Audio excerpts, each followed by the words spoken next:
अस्सलाम वालेकुम जी, की हाल चाल है सारे? ठीक हो? अच्छा, मैं घर दे विच अज मौजूद हाँ। मौसम बड़ा ठंडा ठंडा बनया है ते इत्थे शमरेज मौजूद है, रजा इहदे नाल एक होर भी काका मौजूद है।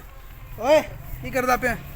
अच्छा, अज असां इत्थे जी बस खड़े सी, गोंगलू शोंगलू पट्टन लगे सी। मैं सोचा चलो एक दो वीडियो विखा दईए घर दियां जड़ियां खालस सब्जियां न उत्ते, चलो गलबात हो जाए थोड़ी जी।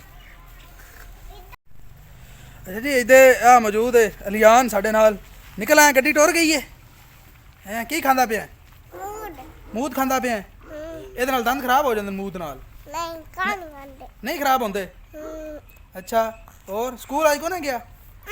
क्यों स्कूल क्यों नहीं गया? चक्की मार कौन जी नहीं गया? सारा खा जाए कबरी। इधर रजा साहब मौजूद ने, टिकटॉकर ने, बहुत बड़े मिलियन फॉलोअर्स ने इन्हों के, बहुत बड़ी फैन फॉलोइंग इन्हों की। तो इधर शमरेज भाई मौजूद ने, गोंगलुआं का बतेरा सत्यानाश कर छड़िया ना। तो प्लास्टिक के पैप शैप बेचने वो भी मौजूद है। अच्छा, है जे सब्जी लाई है इतने देसी सब्जी घर दी, वेखो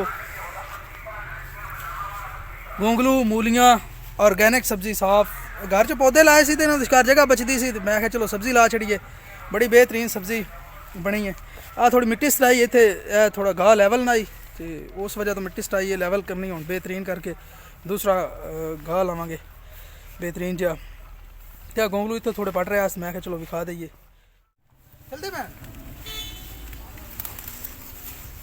आ जी सब्जी है, वेखो घर दे किन्ने प्यारे गोंगलू उगे ने।